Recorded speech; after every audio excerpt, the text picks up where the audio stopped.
The city of Savannah is taking a closer look at what's next for the West Side Canal District, an area affected by the opening and construction of the Market Arena. City leaders say the focus is planning with the community, not around it. WSAV's Nakaya Harris is joining us with the story.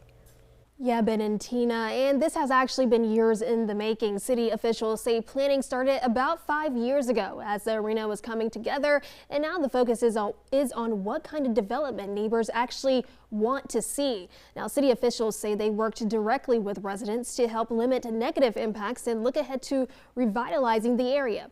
Now, right now, the city is studying 5 city-owned properties in the Canal District, asking the community what they want built there. One of the biggest focuses is the historic Waterworks building, which could become an entrepreneurial space and possibly a food market, and residents have been sharing what matters most. One of the main things that we heard was the need for legacy residents to be celebrated and to stay in place. And so in looking at our planning efforts, that's exactly what we're going to try to accomplish. And that might be done through housing programs, that might be done through business opportunities. And city officials say they are still gathering feedback, and future housing and businesses plans will depend on what neighbors say and what ongoing studies show. More opportunities for public input are expected as planning continues. Nakaya Harris, WSAV News 3 on your side. Nakaya, thank you. A Chatham County grand jury has now indicted 2 teenagers accused of killing another young person while trying to steal his phone. 17-year-old Terrence Green Jr. and Franklin James Jr. are both charged with malice and felony murder, as well as armed robbery and aggravated assault. Prosecutors say on December 14th they tried to rob Antonio Thornton Jr. at the Magnolia Lane Apartments and ended up shooting and killing him. A grand jury also indicting 40-year-old Alfonso Warner for another deadly shooting. It happened November 29th in the 1400 block of Benton Boulevard. Investigators are not telling us much about what happened, only saying at this point it was a prearranged meeting. Warner's charges include malice murder, felony murder, and possession of a firearm by a convicted felon. And the grand jury also indicting a man accused of holding a FedEx driver at gunpoint after a dispute over a delivery. Charges against 20-year-old Jakari Hartley include kidnapping, false imprisonment, and aggravated assault. Investigators say in February of last year, Hartley signed for a package, then later stopped the driver and demanded answers about the contents while displaying a gun. A Rincon family tragically lost their home within minutes in a fire last week. Now they are asking for help from the community. This fire was caught on an indoor Ring camera.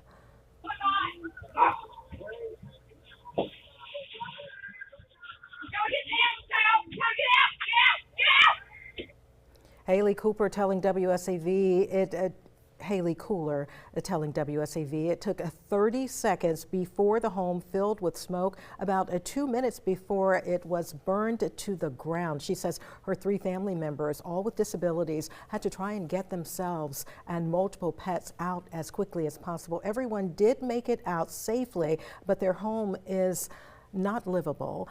They lost a cat in the fire, and they're still in search for another. This family hoping that the community will keep an eye out for her, and the family also needs your help. They've set up a GoFundMe, and you can find that by going to WSAV.com. A Rincon man is facing multiple charges after allegedly exposing himself to people at several businesses in Pooler.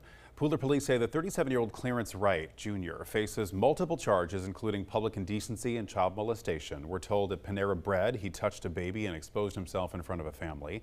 At Sam's Club, officers say he had his pants down while offering help.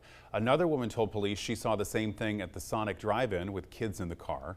Police say he was finally arrested after a 4th report near the Ross Dress for Less.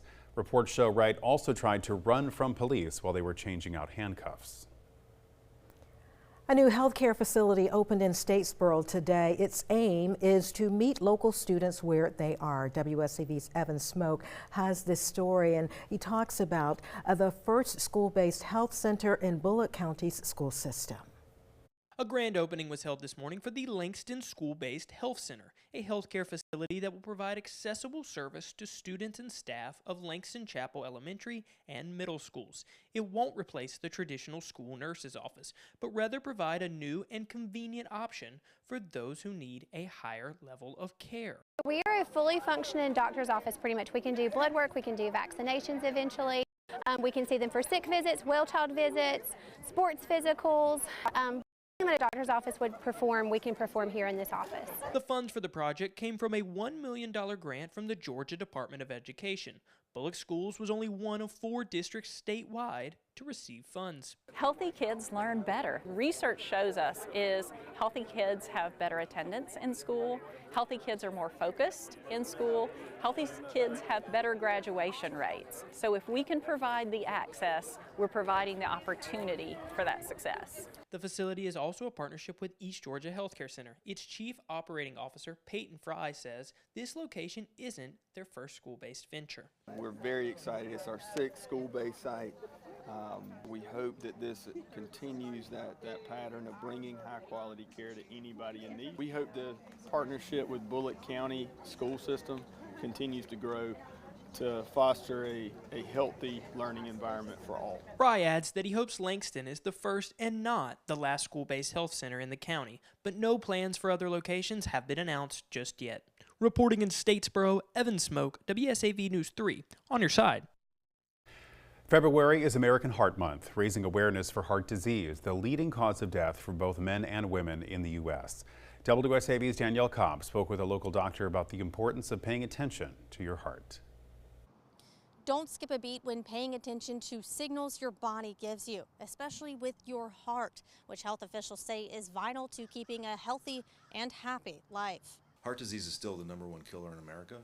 It's still very prevalent. Around 20% of patients seen at Novant cardiologist Dr. Donald Yakel's clinic end up getting diagnosed with the disease. He says it's better to know the signs, get tested, and catch it early before things get progressively worse. Heart attack and heart deaths were declining from the mid-1960s to 2010-11. They've now been going up for the last decade. A huge chunk of people, when they first present with heart disease, present as sudden death. So in other words, they either fall over dead or they don't wake up. Dr. Yakel tells me heart issues are more common in older populations, especially those with other underlying health issues. Folks in the 60s, 70s, and 80s, and even 90s, there's going to be a higher prevalence of heart disease, blockages, fat and cholesterol in the arteries than in someone, say, in their 40s, especially if those folks have diabetes, hypertension, elevated cholesterol, or they smoke. Shortness of breath, discomfort during exercise, heart palpitations, and lightheadedness are all symptoms something may be wrong.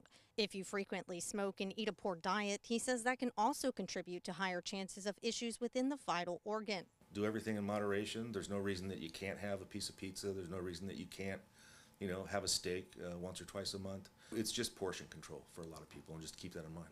While the elder population are the most seen patients with heart issues, health officials say it can also affect anyone in high-stress environments. If you notice any abnormal changes to your heart, they ask you see a doctor just to be safe.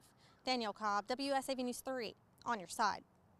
As a tourist destination, Hilton Head Island is focused on making sure visitors and residents are safe, and one way is shining a light on a dangerous intersection. The town decided that markings on the street near North Ridge Drive were not enough. That's where the new rectangular rapid flashing beacons come in. These lights warn drivers and give walkers and bikers in the high traffic area a clear path to safety. They also reduce the speed limit to 40 for an extra layer of protection. But these changes are not just for cars on the road. Pedestrians need to become more responsible, we're told, as well. They need to look. They need to stop. They need to look. They need to make sure that there's no traffic coming and that it's safe for them to cross. This is the first of its kind intersection, a safety structure on the island, but it may not be the last if it's successful.